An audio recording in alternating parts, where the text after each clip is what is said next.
Hello दोस्तों, आइए हमारे व्रत कथा चैनल में आपका स्वागत है। मैं आपके लिए लेके आई हूँ ठाकुर जी की कहानी। जय हो ठाकुर जी। अगर आपको हमारी कहानी पसंद आए तो लाइक शेयर कमेंट ज़रूर करना। आइए कहानी शुरू करते हैं। एक नगर में एक राजा रहता था। वो राजा बहुत धर्मात्मा था और सच्चाई पर विश्वास करता था। उस राजा ने उनके नगर में एक ठाकुर जी का मंदिर बनाया।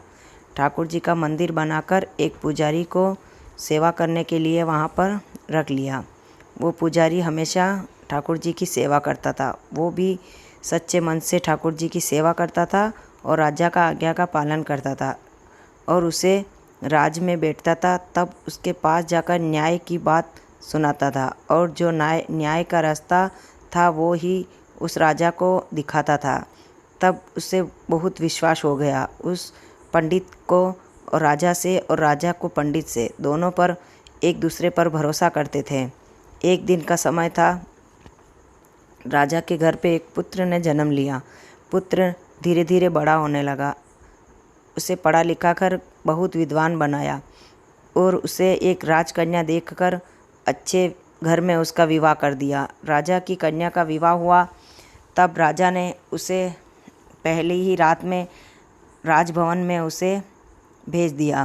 तब राजा की कन्या और उसे नींद नहीं आ रही थी। राजा का कंवर तो सो गया और उसकी बहू को नींद नहीं आ रही थी। इधर उधर घूम रही थी। इधर उधर घूमते हुए राजा की बहू की नज़र पड़ी तो उसके पास में एक हीरे मोती से जवारे से जड़ी हुई एक तलवार राजा के कंवर के पास पड़ी थी। तब उसने उस तलवार को हाथ लगाया, उसे उठाकर म्यान से तलवार निकाली। तब उस तलवार से बिजली जैसी चमक निकल उठी। तब उसके हाथों से वो तलवार छूट गई और घबराने लगी। जैसी ही तलवार गई, जैसी राजा के कंवर की गर्दन पर चली गई, राजा की गर्दन कटकर नीचे टूट पड़ी। तब कन्या घबराने लगी और कहने लगी कि ये मेरे हाथों से क्या हुआ है। मेरे पति की मृत्यु ही मेरे हाथों से हो गई है। अगर मैं सच कहूँगी तो मेरा कोई भी विश्वास नहीं करेगा कि अनजाने में मेरे हाथों से तलवार छूट गई और मेरे पति की मृत्यु हो गई है। अगर मैं ये झूठ बात बताती हूँ तो सभी सच मान लेंगे। तब घबराती हुई रोई और रोती हुई नीचे गई। नीचे जाकर ज़ोर ज़ोर से चिल्लाने लगी कि मेरे पति को कोई आकर मार गया है। तब राजा उठकर बाहर आया। रानी सारे महल वाले उठकर आए और उसकी कन्या से पूछने लगे, क्या हुआ बहू, क्यों घबरा रही हो, क्यों चिल्ला रही हो। तब राजा की बहू कहने लगी कि राजा साहब, आपके पुत्र को कोई मार कर चला गया है। जब मैं महल में गई तो अपने पुत्र की गर्दन कटी हुई थी, आकर देखो। तब राजा घबराया हुआ महल में गया और देखा तो उसके पुत्र की किसी ने गर्दन काट ली है और पास में तलवार पड़ी हुई है। तब राजा घबराता हुआ कहने लगा कि बहू, किसने देखा है और क्या किसको देखा है, किसने मेरे पुत्र की गर्दन काटी है, बताओ मुझे, अभी उसे मृत्यु दंड दिया जाएगा। तब कन्या घबराती हुई कहने लगी, नहीं, मुझे कोई नहीं दिखाई दिया। मैं किसी को नहीं जानती हूँ कि वो कौन था और किसने मेरे पति की गर्दन पर ये तलवार डाली है। मैंने किसी को नहीं देखा और नहीं पहचाना, लेकिन हाँ, ठाकुर जी के मंदिर में जाता हुआ एक व्यक्ति जरूर दिखाई दिया। महल से निकल रहा था और ठाकुर जी के मंदिर में जा रहा था। तब ठाकुर जी के मंदिर में पुजारी से बुलाया और उसे राजसभा में खड़ा किया और कहने लगे कि राजा मन में सोच रहा था, नहीं, मैं तो इसके ऊपर बहुत विश्वास करता हूँ। पुजारी ऐसा नहीं है, मेरे पुत्र को नहीं मार सकता है। उनके मन में बिल्कुल भी भावना नहीं थी कि पुजारी ने मेरे पुत्र को मारा है और पुजारी ने कुछ भी नहीं किया था, वो निर्दोष था। फिर भी राजा ने को सभी कहने लगे, तुम पुजारी पर इतना विश्वास कैसे कर सकते हो। तुम्हारे पुत्र की मृत्यु तो इसी ने ही की है। ये तुम्हारी बहू झूठ नहीं बोल रही है, इसको दंड दिया जाए। तब उनका मन नहीं मान रहा था। राजा ने कहा कि मैं इस पर पूरा भरोसा करता हूँ और मेरी आत्मा भी नहीं कहती है कि इसने मारा है। फिर भी आपके कहने से मैं इसे मृत्युदंड तो नहीं दे सकता हूँ, लेकिन जिस हाथ से इस पुजारी ने मेरे पुत्र पर वार किया है, इसी हाथ को काट लो। ऐसा कहकर राज्य से उठकर राजा अपने महल की ओर चला गया। तब सैनिकों ने उसके हाथ काट दिया। हाथ काटा हुआ पुजारी को बहुत पीड़ा हुई और पुजारी ठाकुर जी के मंदिर में गया और उसी मूर्ति से उनका सिर पटकने लगा और कहने लगा कि मैंने कुछ नहीं किया है, मैं निर्दोष हूँ, फिर भी इसी राजा ने मेरे हाथ क्यों कटवाए हैं। ये निर्दोषी राजा, इस निर्दोष को राजा ने क्यों सज़ा दी है। अगर ठाकुर तू सच्चा है तो मेरा न्याय कर। तब उस मूर्ति पर सिर पटक रहा था, तब उसे नींद आ गई। वहीं पर नींद आ गई तब ठाकुर जी प्रकट हुए और उससे कहने लगे, हे भाई, हे भक्त, तू सुबह उठकर जंगल की ओर चला जाना। न्याय राजा का एक वहाँ पर महापंडित मिलेगा, वो तेरा न्याय जरूर करेगा, क्योंकि ये तेरे में कर्मों का कारण है, ये तेरे कर्मों का फल है, तेरे कर्मों का फल भोगना पड़ा है। न तो राजा का दोष है, न उस कन्या का दोष है और न तेरा, ये तेरे अगले जन्म के कर्मों के कारण तुझे ये सज़ा मिली है। तब पुजारी की नींद खुली और देखने लगा कि मुझे ये क्या दृश्य दिखाई दिया है, ये दृश्य क्या सच्चा है। अगर सच्चा है तो मैं जंगल की ओर जाता हूँ, अगर मुझे सच्चाई का न्याय मिल जाएगा। अगर कोई मुझे, इसी राजा ने मेरे पर अत्याचार क्यों किया, अगर इसका दूध का दूध पानी का पानी कर देने वाला इस व्यक्ति मुझे कौन मिलेगा। जंगल की ओर पुजारी निकल पड़ा। जंगल की ओर जाते हुए बहुत दूर चला गया। वहाँ पर एक महापंडित, महाज्ञानी भक्ति कर रहा था। उसे भक्ति करता हुआ देखकर उनकी राय देखने लगा। वहाँ पर उनके पास जाकर बैठ गया। जब वो भक्ति कर कर खड़ा हुआ तब उसने आंखें खोली तो उसके पास एक पंडित बैठा हुआ था। तब उससे पूछा कि भाई, तुम यहाँ मेरे पास में कब से बैठे हो और क्यों बैठे हो। तब उसने कहा कि मुझे ये राजा ने दंड दिया है, मैं निर्दोष हूँ, मैंने राजा का पुत्र को नहीं मारा है, फिर भी मेरे ऊपर राजा ने कलंक लगाया है और मेरे हाथ को काट डाला है। अगर इसकी का न्याय तुम कर सकते हो तो कर दो। मुझे ठाकुर जी ने सपने में आकर कहा, अगर ये बात सच्ची है, तुम न्याय कर सकते हो। तो उस महापंडित ने कहा कि हाँ, चलो मेरे घर पर चलो, ये न्याय तुम्हारा वहीं पर हो जाएगा। तब उनके पीछे पीछे वो व्यक्ति चला गया।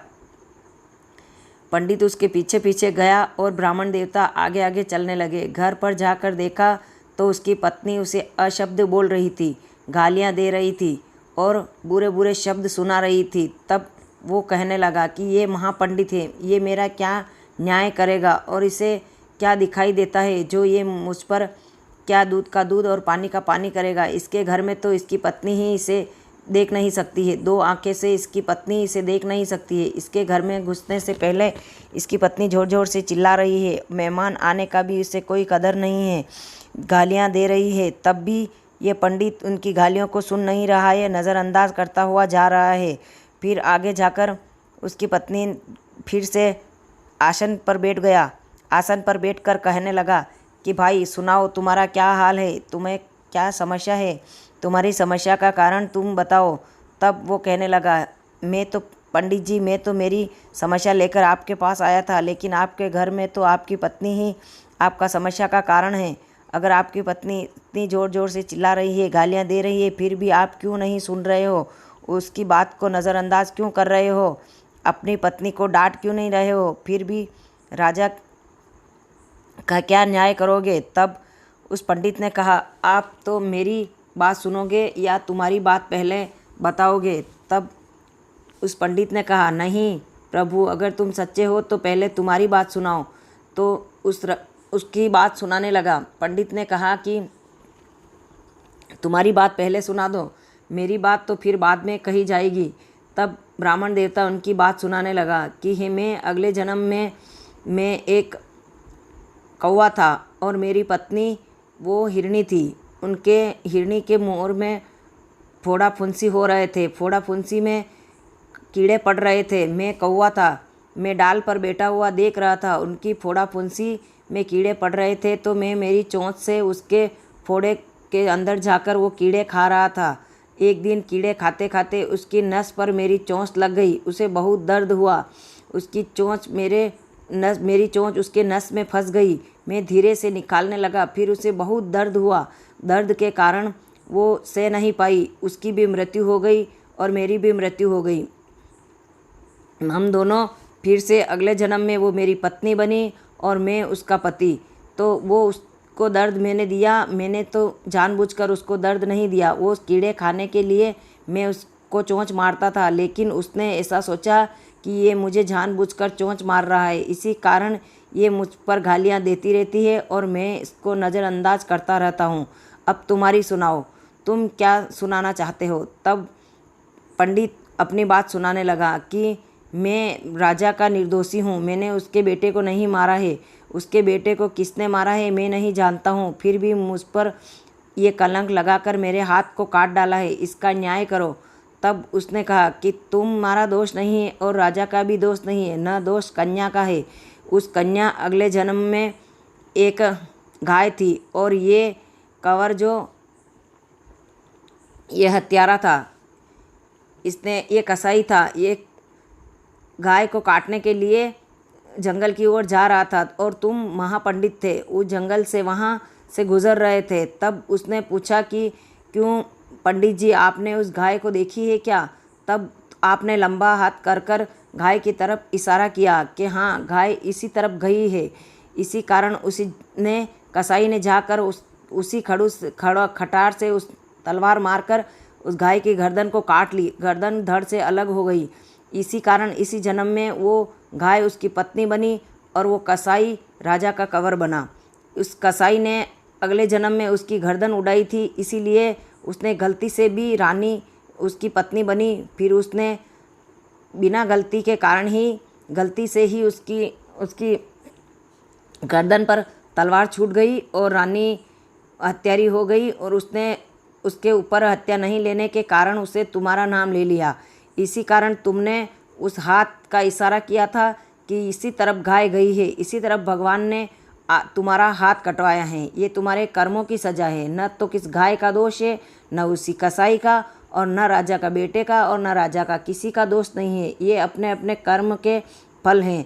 जो अपना कर्म करता है उसे उसी का फल मिलता है। अगले जन्म के कर्म अगले जन्म में ही इसी जन्म में भोगना पड़ता है। इसी कारण इसी जन्म में बुरा कर्म ना करो। न तो राजा ने तुम्हारा हाथ कटवाया है, न किसी ने काटा है। राजा के मन में तो भय था ही नहीं कि पंडित ने मेरे पुत्र को मारा है, लेकिन दूसरों के कहने पर उसने तुम्हारा हाथ कटवाया है। राजा ने तुम्हारा हाथ तो कटवा दिया, लेकिन उसके मन में शांति नहीं हुई कि मैंने पंडित का हाथ क्यों कटवाया है, क्योंकि अभी तक भी तुम जाकर देखो कि वो उसी गलती का पश्चाताप कर रहा है।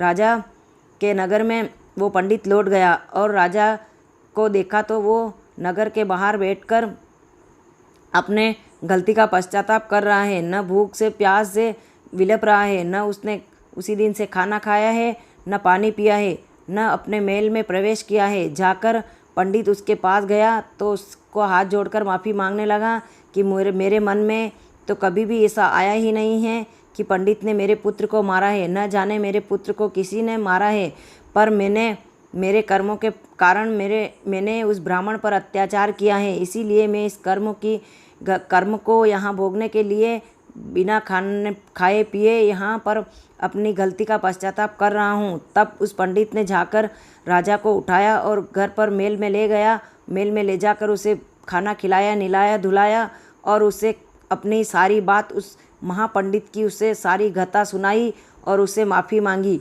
जिसी दिन से राजा ने कहा कि अब मैं कभी भी बुरा कर्म नहीं करूँगा। पहले से ही भी राजा बुरा कर्म नहीं करता था, परंतु फिर से उसी दिन से उसे अक्ल आ गई कि मैं कभी भी बुरा कर्म नहीं करूँगा। और पंडित भी उसी ठाकुर जी की पूजा करता हुआ स्वर्ग को लौट गया और राजा भी उसी ठाकुर जी की पूजा करता हुआ स्वर्ग को लौट गया। उसके मेल में दोबारा फिर भी उसने कदम नहीं रखा।